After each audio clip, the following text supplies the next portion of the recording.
जिला और जनपद अध्यक्ष के चुनाव। कांग्रेस भाजपा जमावट में जुटी। दोनों दलों में बैठकों का सिलसिला जारी।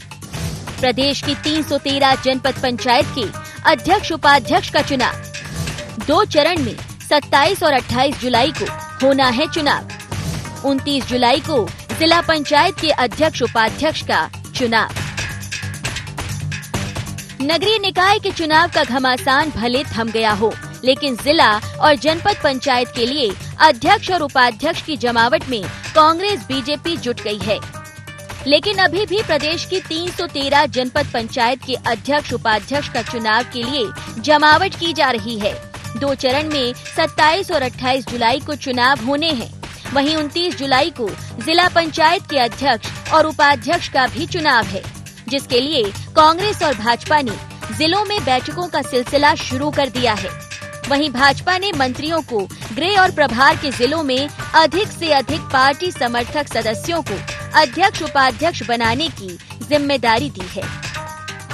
भाजपा का दावा है कि अधिकांश जनपद जिला पंचायत में उसके समर्थक सदस्य निर्वाचित हुए हैं, इसलिए अध्यक्ष उनका ही बनेगा। वहीं कांग्रेस भी अपने समर्थकों के अध्यक्ष उपाध्यक्ष बनने की बात कर रही है। नहीं, कांग्रेस काय की जमावट कर रही है? ग्राम सरकार में जहां 80 से 90% लोग, चाहे वो पंच सरपंच के विषय हो, जनपद के विषय हो, जिला पंचायत के विषय हो, भारतीय जनता पार्टी समर्थित विचारधारा के लोग चुनाव जीते हैं। तो जब अध्यक्ष के चुनाव होंगे तो भारतीय जनता पार्टी लोग जीतेंगे। तो कांग्रेस किस चीज की जमावट कर रही है? कुछ है ही नहीं, खाली खामाखां की जमावट। कमलनाथ जी कांग्रेस के तथाकथित बड़े सत्य को स्वीकार करें। ओवरऑल मध्यप्रदेश की जनता ने भारतीय जनता पार्टी के विचारधारा को या भारतीय जनता पार्टी के लोगों को अपना आशीर्वाद स्नेह दिया है। तो अब कांग्रेस हवा में जमावट करती रहे। भाजपा अपनी जीत और उसके आंकड़ों के आधार पर खुद को मजबूत बता रही है। कांग्रेस में भी संगठन के स्तर पर बैठकों का सिलसिला जारी है। कांग्रेस एक बार फिर आरोप लगाती और भाजपा को कटघरे में लेती दिखी। देखिए, हमने जो जिम्मेदारी दी है, समन्वयक जिनको बनाया है कि हमारे जो समर्थन से जीते प्रत्याशी हैं वो हमारे साथ रहें और उन पर किसी भी तरह का दबाव नहीं ला सके या भाजपा उनको हाईजैक नहीं कर सके, ये हमारा मूल उद्देश्य है। लेकिन भारतीय जनता पार्टी ने जिम्मेदारी कह दी है, भाजपा ने ठेका दिया, या तो ये समझ लें कि कैसे कांग्रेसियों को लेकर आए, जैसे कैसे कांग्रेस के समर्थित जो प्रत्याशी जीत कर आए उनको लेकर आए। तो भाजपा से मैं निवेदन करता हूँ कि जो जिम्मेदारी दी है सिर्फ प्रभार की दें और उसके अलावा जो उनके लोग प्रभाव डालने में लगे होंगे वो नहीं करें। कांग्रेस हो या भाजपा, दोनों ही अपने दावे को मजबूत बता रही हैं। चूंकि चुनाव गैर दलीय आधार पर हुए, इसलिए दोनों दल के दावे बरकरार हैं। वहीं अध्यक्ष उपाध्यक्ष के चुनाव के बाद तस्वीर साफ होगी और पता चलेगा कि किसका होगा अध्यक्ष। Bureau report, IND 24।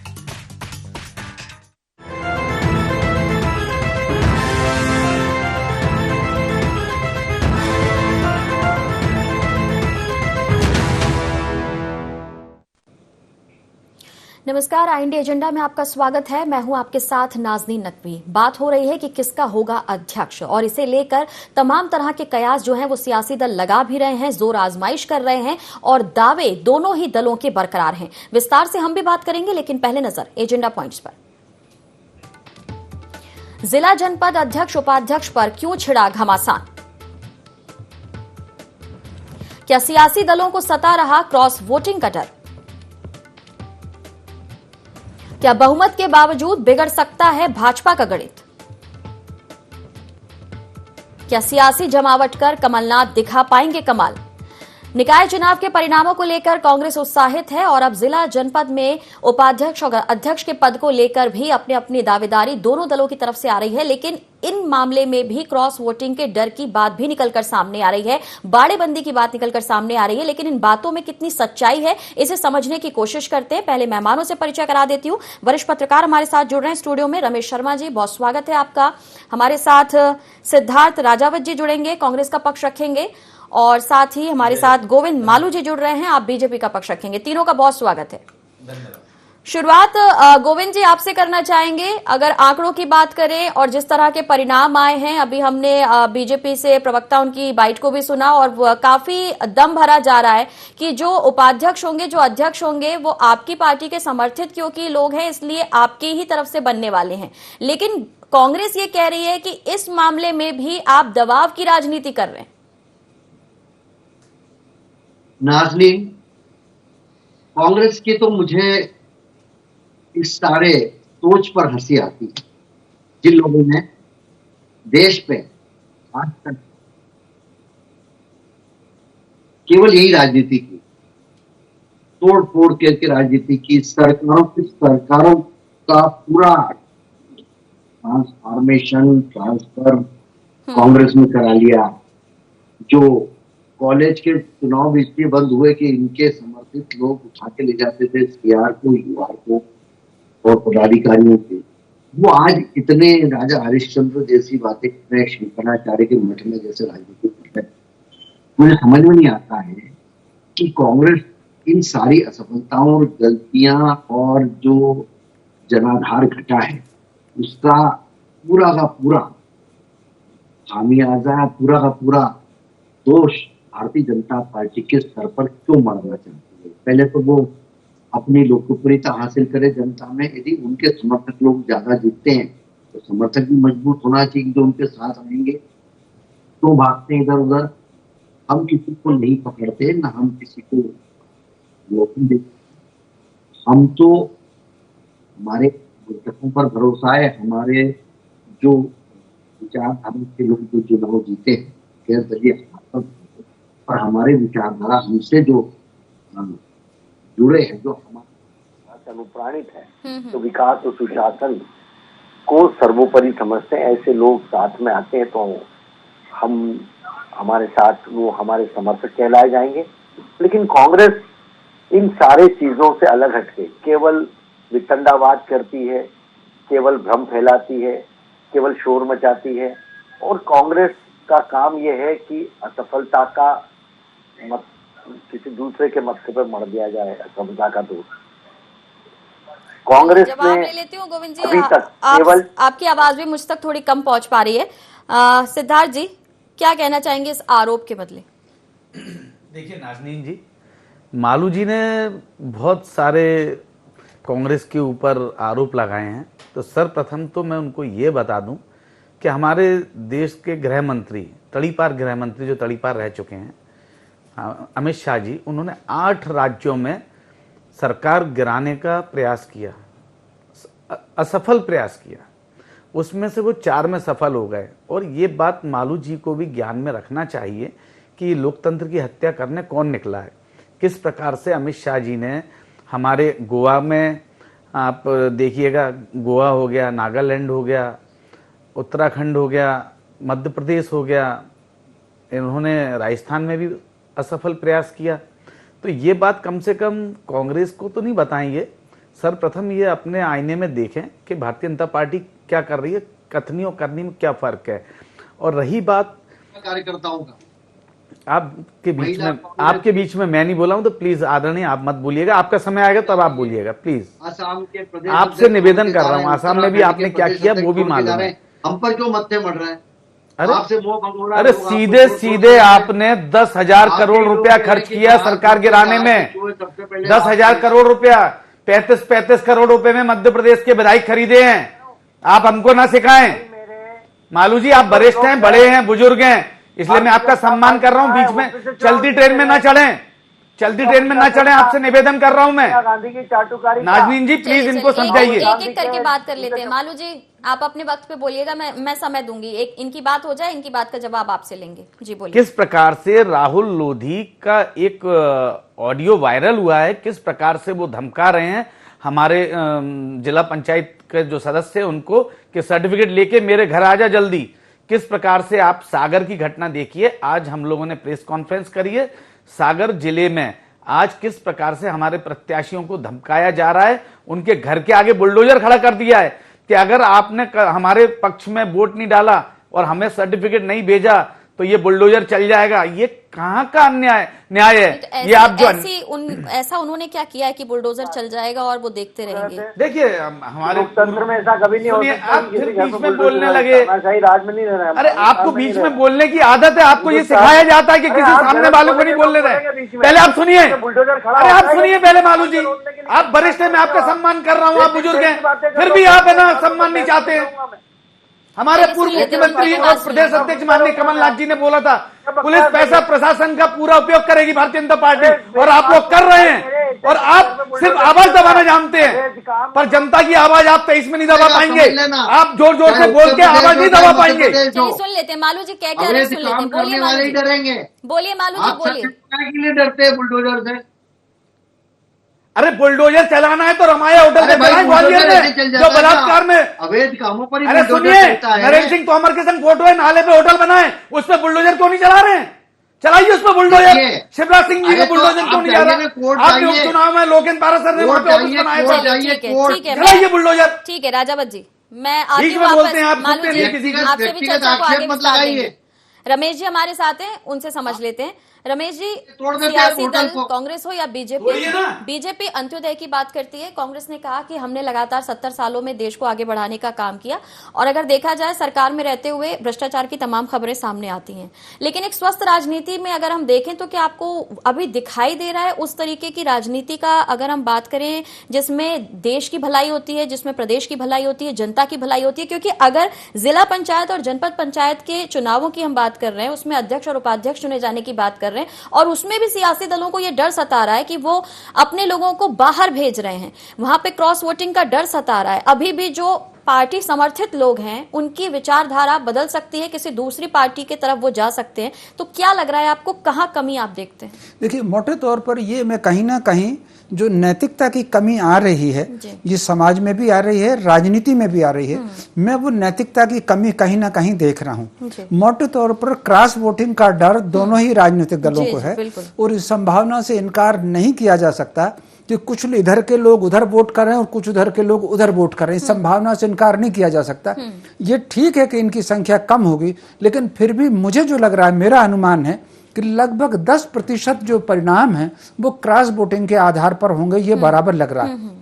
और ये बात दोनों दल समझ रहे हैं। इसलिए राजनीतिक दृष्टि से ये आवश्यक है कि सतर्कता से वो अपने लोगों को कहीं सुरक्षित स्थानों पर भेज रहे हैं, दूसरे पर आरोप प्रत्यारोप कर रहे हैं। लेकिन मोटे तौर पर ये कहीं ना कहीं ये जो लोग राजनीति में हैं और जिस दल के समर्थक रहे हैं, या क्योंकि अब इसमें तो सिंबल से चुनाव नहीं हुआ, लेकिन उसके पदाधिकारी हैं, कार्यकर्ता हैं, और मोटे तौर पर इस समय दोनों ही राजनीतिक दल ये उम्मीदवार उन्होंने तय कर लिए हैं लगभग। इसकी जो प्रक्रिया अपनाई है, पहले जिला स्तर पर और पंचायत तहसील स्तर पर जो बैठकें हुई हैं, नगर पालिका स्तर पर, नगर परिषद स्तर पर, वहां से नाम फिर आ गए हैं, और फिर जो पर्यवेक्षक हैं वो उसको कहीं ना कहीं अंतिम रूप देंगे।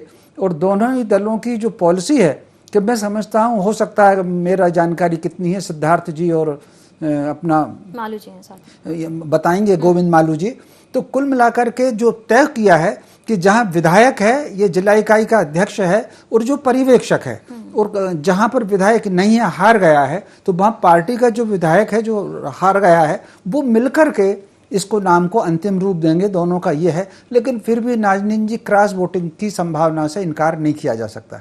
अपनों पर ही भरोसा क्यों नहीं है सिद्धार्थ जी? आखिर क्या वजह है? लंबे वक्त से हम ये देख रहे हैं कि पार्टी में अपनों पर ही भरोसा नहीं कर पा रहे कार्यकर्ता, और अभी जैसा रमेश जी ने कहा कि अब तो दोनों ही दलों में इस तरह की संभावना दिख रही है। देखिए नाजनीन जी, ये स्पष्ट है कि कांग्रेस को अपने लोगों पे भरोसा है, पर कहीं ना कहीं पुलिस पैसा प्रशासन, हमारे पूर्व मुख्यमंत्री और प्रदेश अध्यक्ष माननीय कमलनाथ जी ने ये स्पष्ट कर दिया था कि कहीं ना कहीं शिवराज सिंह जी इन तीनों का इस्तेमाल कर रहे हैं। तो उस पर सतर्क होते हुए समन्वयक बना के हर जिले में भेजा गया है, और वो उसकी पूरी संज्ञान लेते हुए अपने मॉनिटरिंग एक कमेटी बनाई है। उसमें हमारे जो जीतकर जो भी कैंडिडेट आए हैं, एक्चुअली क्या होता है, पंचायत में किसी के पास कोई सिंबल नहीं होता, उस पर पार्टी का एक समर्थन होता है।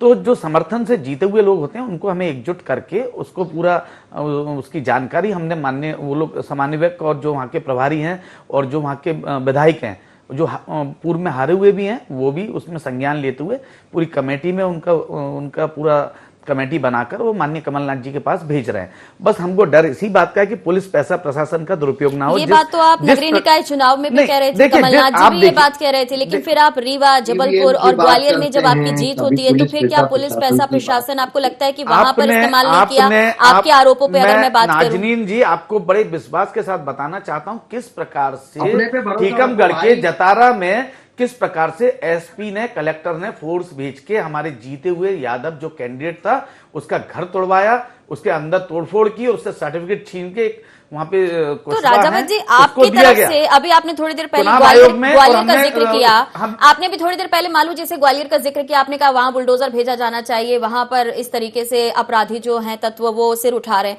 तो कांग्रेस कहां बैठी रहती है? सिर्फ डिबेट में इस बात को हाईलाइट करने से आपको लगता है कि बीजेपी सुनेगी, सरकार सुनेगी? विपक्ष की एक आवाज जो जनता के सामने जानी चाहिए वो क्यों नहीं नजर आती है? देखिए, हमारे जो विधि इंचार्ज हमारे जेपी धनोपिया जी, उन्होंने उसमें संज्ञान लेते हुए चुनाव आयोग को भी कंप्लेंट की है हम लोगों ने, और हमने हर जिले के कलेक्टर को भी एक ज्ञापन दिया हुआ है, और आज भी हम लोगों ने प्रेस कॉन्फ्रेंस करके इस बात का खुलासा कर दिया था कि कहां कहां पे क्या क्या गड़बड़ियां होनी है।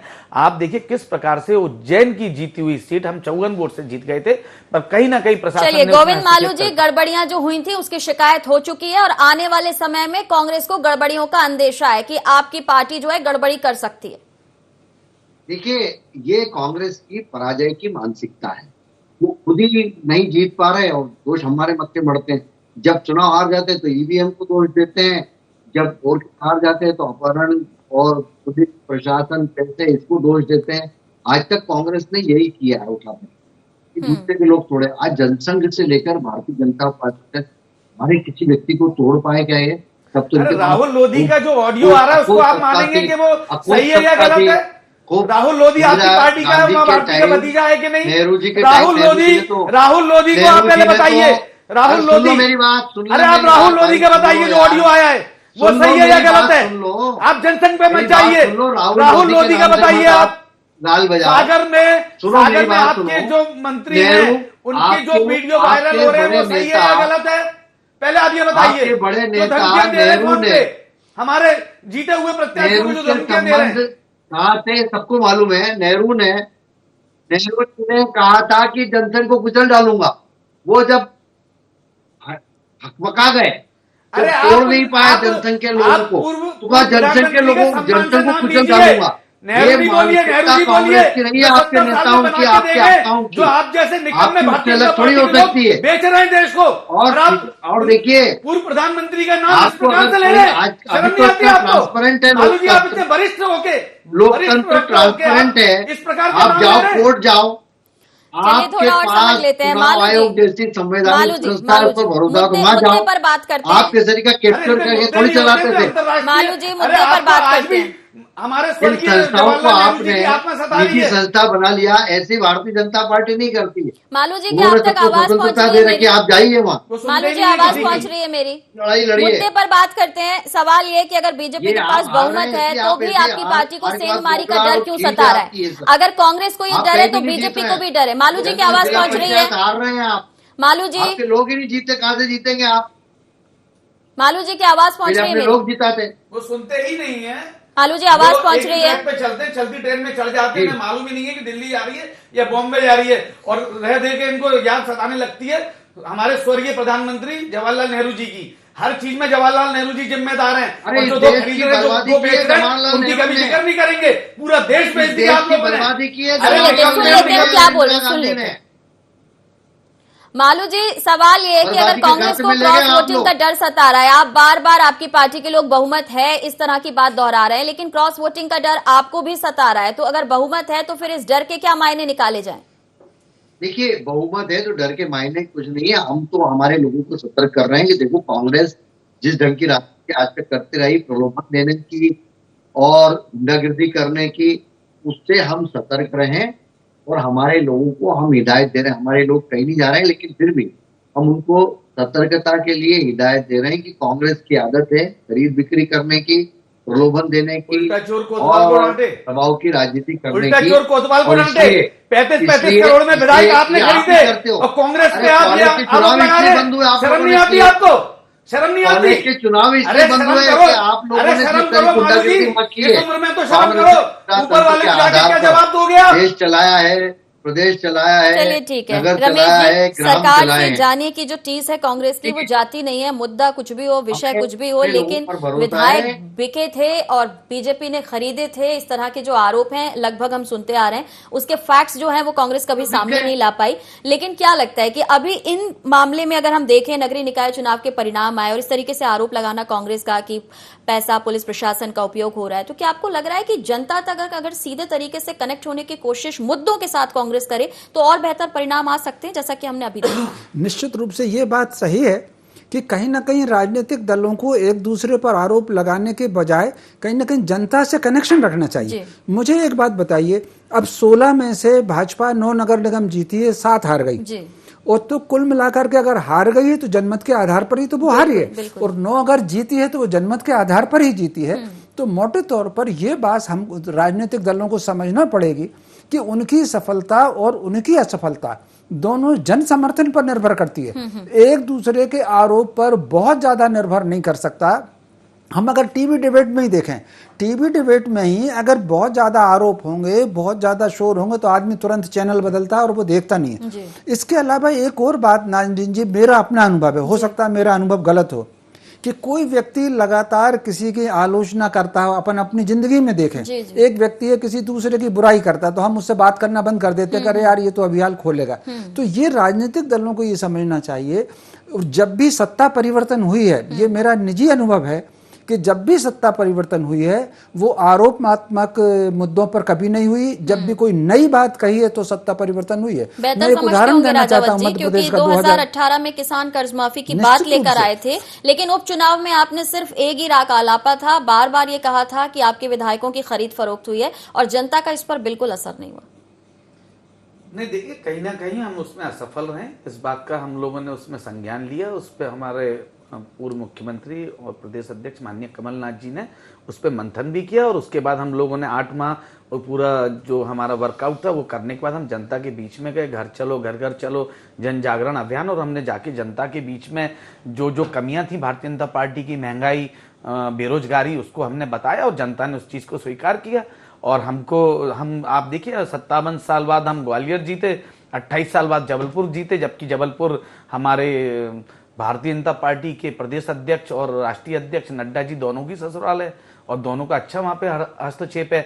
और भारतीय जनता पार्टी के जो अध्यक्ष हैं उनका गृह जिला वो हार गए, मुरैना, और वहां से सांसद भी नरेंद्र सिंह तोमर हैं। जो राजावत जी, अक्सर हार जीत के बाद चुनावों के सियासी दल समीक्षा की बात करते हैं, मंथन की बात करते हैं, जब आप खुद ही ये बात सामने रख रहे हैं, नहीं हमने किया, जब खुद ही आपके बात सामने रख रहे हैं कि वहाँ ससुराल है, वहाँ इतना दबदबा है, ग्वालियर आप 57 साल के बाद जीते, तो ऐसा कांग्रेस के बाद क्या किया? आपकी पार्टी, आपके जो शीर्ष नेतृत्व के लोग हैं, क्या वो एनालिसिस करते हैं कि यहाँ पर हमने ऐसा क्या कमाल किया, यहाँ पर हम कितने एकजुट थे, यहाँ पे हमने जनता से ऐसी कौन सी बात की जो आप बाकी जगह करने से चूक जाते हैं? नाज़नीन जी, मैं आपको बताऊं कि हम लोगों ने पूरे 16 पे ध्यान केंद्रित किया था और हमारे जो मंडलम सेक्टर और जो पन्ना थे और ब्लॉक अध्यक्ष थे, हमने बाकायदा उसमें बाल कांग्रेस, यूथ कांग्रेस, NSUI और हमारी सेवा दल सबकी मिलके एक टीम बनाई थी और वो हर घर में जाके और सबको है ना अवेयर कर रही थी। पर हमारी कई जगह पे ऐसी चूक हो गई है, या आप एक बात मान के चलें कि जब उपचुनाव हुए थे, उपचुनाव के बाद एक बहुत बड़ा धड़ा कांग्रेस से अलग होकर जो भारतीय जनता पार्टी में चला गया था, तो उसकी भी भरपाई करने में हमको टाइम लगा और उसी को देखते हुए अभी हमारा पूरा जो रिपेयर वर्क है वो चल रहा है संगठन का, और आने वाले 23 के लिए हम एक बहुत बड़ा संगठन माननीय कमलनाथ जी के नेतृत्व में खड़ा कर रहे हैं। उसमें जो भूमिका निभाई गई, जी अभी आप तमाम तरह के आरोप लगा रहे हैं, अगर मान लीजिए अभी जो परिणाम आते हैं उसमें कांग्रेस अगर लड़खड़ा जाती है, उसके बाद भी 23 के लिए आपकी क्या रणनीति होगी? देखिए, कांग्रेस 132 साल पुरानी पार्टी है और हम बार बार लड़खड़ाए हैं। 1977 में भी आपने देखा था, उसके बाद हम पुनः खड़े हुए हैं। हमने अपने 2-2, 3-3 प्रधानमंत्री खोए हैं। आप देखिए, इंदिरा जी ने अपनी छाती पर गोली खाई है और राजीव गांधी जी के चिथड़े उड़ गए। उसके बाद हमारी सरकार चली गई थी। उसके बाद भी हम लोगों ने, हमारी जो राष्ट्रीय अध्यक्ष हैं सोनिया गांधी जी, उनके नेतृत्व में पुनः कांग्रेस खड़ी हुई और हम लोगों ने आके फिर विपक्ष का एकजुट होकर सामना किया। चलिए मालू जी, आपने तो जिला और जनपद पंचायत के अध्यक्ष और इनकी जमावट में मंत्रियों तक को जिम्मेदारी दे दी है, यानी आपको भी लग रहा है कि ये टफ फाइट होने वाली है, इसमें भी आपको चुनौती दिख रही है कांग्रेस की तरफ से? ऐसा लग रहा है कि जो आपकी विचारधारा से जुड़े हुए लोग हैं उनको कांग्रेस अपनी तरफ ले सकती है? बिल्कुल, हमें आशंका ही नहीं है। कांग्रेस के जो हथकंडे रहे हैं आज तक, वो इस तरह की बात को हमको भी हिदायत देते हैं कि हम सतर्क रहें, लेकिन हमारे कहीं जाने वाले नहीं है। चाहे चाहे कितना भी दबाव डाले कांग्रेस के गुंडे, हम उसे मुकाबला करेंगे। कांग्रेस की गुंडागिर्दी की शुरू से आदत रही है, तो यही काम करती है, इसलिए हम ये गुंडागिर्दी किसको बोल रहे हैं? आप गुंडा किसको बोल रहे हैं? हमारे आप गुंडा किसको बोल रहे हैं? कांग्रेस को गुंडा कैसे बोल रहे हैं? अरे हमारे मालू जी आरएसएस है, इसका संगठन का रजिस्ट्रेशन नहीं है, और हम गुंडा कैसे बोल रहे हैं? जीतेंगे, जनपद भी जीतेंगे। मालू जी गुंडा कैसे बोल रहे हैं? का प्रयास गुंडे आप लोग हैं, तो ये टोटल लास्ट वाली आपकी गुंडाई चल रही है। 2000 करोड़ रुपए का बजट रखा है आपने खरीद फरोख्त के लिए, और ये आपके भारतीय जनता पार्टी के दूसरे लोगों ने इस बात का खुलासा किया है। पुराना शगल रहा है कि किस तरह से प्रलोभन दिया जाए, गुंडागिर्दी की जाए, कैप्चर किया जाए, अपहरण किया जाए। चलिए एक छोटी सी प्रतिक्रिया रमेश जी की लेना चाहूंगी और इसके बाद फिर मैं चर्चा को विराम दूंगी। रमेश जी, दोनों ही तरफ की अगर हम बात सुने, दोनों ही तरफ से इस तरह की बात सुनाई दे रही है। कांग्रेस कह रही है दबाव की राजनीति हो रही है, वहीं बीजेपी जिस तरीके से अभी मालू जी गुंडागर्दी शब्द का इस्तेमाल करके बात कर रहे हैं, तो क्या ये माना जाए कि दोनों ही दल में पाक साफ होने वाले लोगों की कमी दिख रही है, कहीं ना कहीं दबाव है और इसी का फायदा जो है सियासी दल उठा सकते हैं? देखिए ये बात सही है, मैं आपसे एग्री हूं। दोनों ही, किसी में कम हो सकती है, किसी में ज्यादा हो सकती है, लेकिन दोनों ही दलों में कुछ अवसरवादी लोग हैं जो कहीं ना कहीं किसी प्रकार से उन्होंने टिकट जीत लिए और वो क्रॉस वोटिंग होगी, या भविष्य के लाभ हानि को ध्यान में रख करके भी क्रॉस वोटिंग हो सकती है। फिर पंचायतों में, जनपदों में खासतौर से जो क्रॉस वोटिंग होती है, कई बार व्यक्तिगत जो क्षेत्रीय और स्थानीय ईर्ष्या होती है उसके कारण भी क्रॉस वोटिंग हो जाती है। बाई द वे वहां से जीत करके 4 जनपद सदस्य आए हैं और उनको जनपद अध्यक्ष चुनना है, तो उसमें से बाई द वे एक ही विचार का हो, लेकिन अगर उससे कुछ व्यक्तिगत खुंदस है जमीन को लेकर के, कुछ और मामले को लेकर के, तो क्रॉस वोटिंग उसमें होती है। और ये पहली बार नहीं होगा, ऐसा हमेशा होता रहा है। तो ये 3-4 कारणों से क्रॉस वोटिंग होती है। कुछ तो व्यक्तिगत हितों के कारण होती है, कुछ व्यक्तिगत ईर्ष्या के कारण होती है, कुछ व्यक्तिगत स्थानीय तनाव के कारण इन चुनावों में इसके होने की संभावना बनी हुई है। तीनों का बहुत शुक्रिया, लेकिन देखना होगा कि चुनावों के बाद किस तरह से पिक्चर साफ होती है और किसकी जीत होती है और कितने मार्जिन से होती है। साथ ही साथ आने वाले चुनावों के लिए दोनों सियासी दलों की तैयारी भी कैसी होगी, इसके बाद तस्वीर साफ हो जाएगी। फिलहाल इतना ही, दीजिए इजाजत, नमस्कार।